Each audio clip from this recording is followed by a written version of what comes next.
ഓം പരാശക്തി നമ.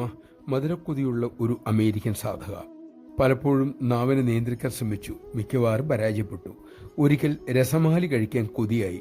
വേണ്ടാന്ന് തീരുമാനിക്കും തോറും കൊതി കൂടി. ഒടുവിൽ സ്വയം പറഞ്ഞു, ഞാൻ രസമാലി കഴിക്കണമെങ്കിൽ അമ്മ തന്നെ കൊടുത്തു വിടട്ടെ.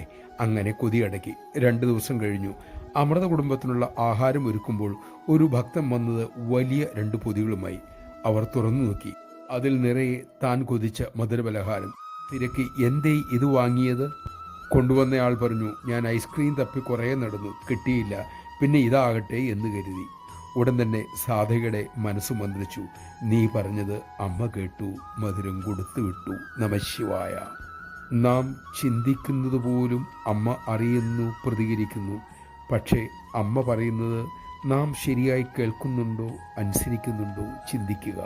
നാവിൻ്റെ രുചി കേട്ടാലേ മക്കളെ ഹൃദയത്തിൻ്റെ രുചി അറിയൂ. നാവിൻ്റെ രുചി എന്നാൽ ഇന്ദ്രിയ തർപ്പണം.